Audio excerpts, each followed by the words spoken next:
اسلام میں 4 شادیوں کی اجازت ہے۔ حمزہ کے منہ سے بے اختیار پھسلا تھا، لیکن پھر کھسیانہ ہو کر خود ہی دانتوں تلے زبان دے بیٹھا۔ پہلے 2 بیویاں تو سنبھال لیں، پھر خوشی سے دوسری اور تیسری کیا 5ویں اور 6ٹھی بھی کر لیجئے گا۔ وہ کہہ کر رکی نہیں اور تنفر سے ڈریسنگ روم کے اندر جا کر دھڑام سے دروازہ بند کر کے خود بھی اندر بند ہو گئی، اور وہ تو جیسے اپنی جگہ ساکت ہی رہ گیا۔ کئی الجھنیں تھیں ذہن میں جو اس کو بری طرح سے اپنے اندر الجھا رہی تھی، مگر ابھی صرف ایک گرہ کھلی تھی، گتھی کا سلجھنا، اور حقیقت فی الحال پس پردہ تھے۔ اور پھر وہی ہوا جس کا ڈر تھا۔ صلہ کے والد بشیر صاحب تیسرے ہارٹ اٹیک کے باعث خالق حقیقی سے جا ملے۔ صلہ کے پاس اب 2 ہی رشتے بچے تھے، جفا اور دانی۔ حذیفہ نے ہی کفن دفن کے تمام انتظامات سر انجام دیے تھے۔ صبح نماز فجر کے بعد بشیر احمد صاحب کو سپرد خاک کر دیا گیا۔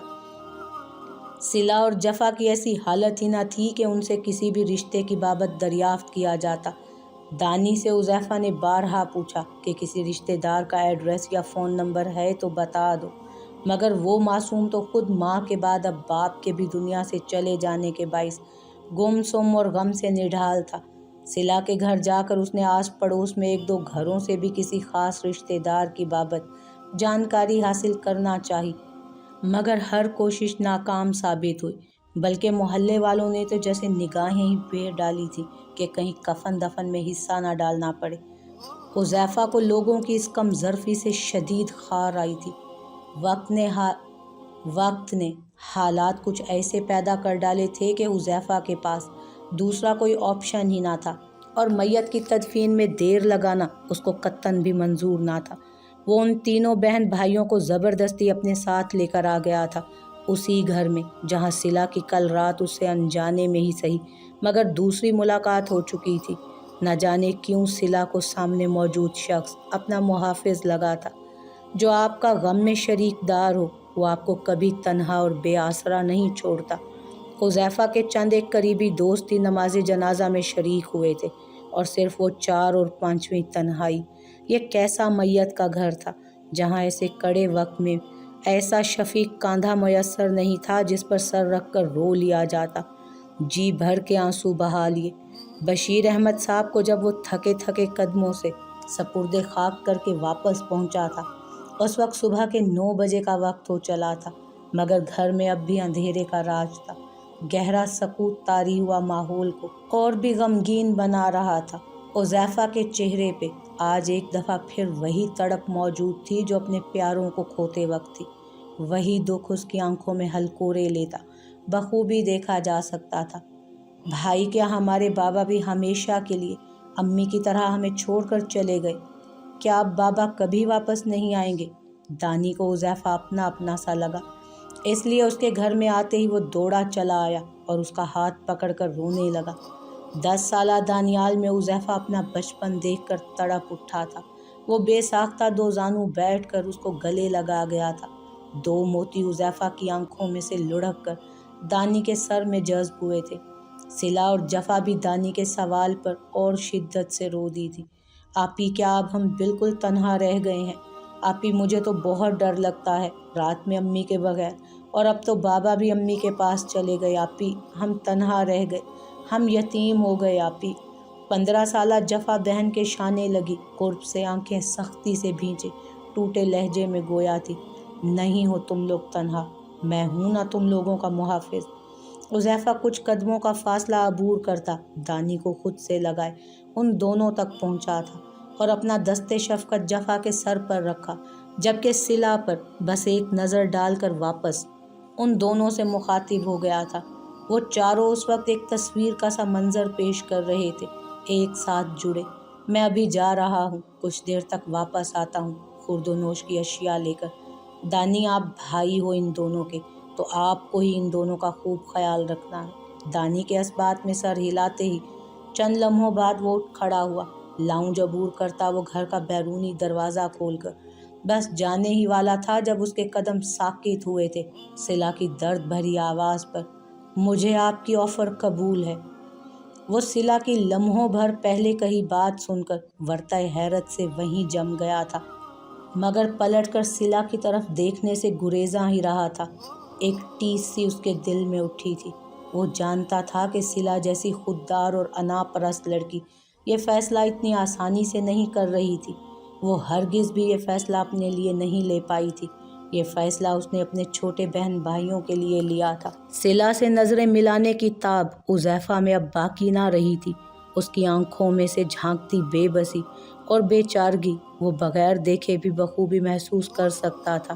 سلا سے اس نے کانٹریکٹ میرج کی بات بغیر سوچے سمجھے زینی کی تکلیف کے پیش نظر شدید دل برداشتہ ہو کر کہہ ڈالی تھی، ورنہ اس کا ایسا کوئی ارادہ تک نہ تھا۔ زینی کو اس کڑے وقت میں مورل سپورٹ کے ساتھ ساتھ بھرپور توجہ کی بھی ضرورت تھی۔ حذیفہ مرد ہو کر یہ کام نہیں کر سکتا تھا۔ زینی اپنی بھابھی کے درجے پر فائز سلا سے عزت اور احترام کا رشتہ بنانے کے بعد شاید دوستی اور دل سے جڑا گہرا اعتماد کا رشتہ بھی بنا لیتی، جو کہ کسی ملازم سے بنانا اس کے لیے ناممکن سی بات تھی۔ وہ چاہتا تو اس کی دل جوئی کے لیے کوئی کیئر ٹیکر بھی ہائر کر سکتا تھا، مگر کیا زینی اس کے سامنے اپنا دل کھول کر رکھ سکتا، وہ بھی ایسے وقت میں جب گھر میں اس کا اپنا دغاباز شوہر بھی رہتا ہو۔ بس یہی سوچ کر اس نے سلا کو کانٹریکٹ میرج کی آفر کی تھی تاکہ جلد از جلد سلا کے ذریعے زینی کو سنبھال سکے۔ سلا کی خود اعتمادی اتنے سارے دکھوں کے یکے بعد دیگرے جھیلنے کے بعد بھی اس کا کانفیڈنس قائم رہنا ہر کسی کے بس کی بات نہیں تھی، اور نہ یہ کوئی معمولی بات تھی۔ لیکن اب سلا کا فیصلہ سن کر وہ بخوبی جان چکا تھا کہ وہ بھی حالات کی ماری اپنوں کے لیے کڑوا گھونٹ پینے کے لیے قربانی دینے جا رہی ہے۔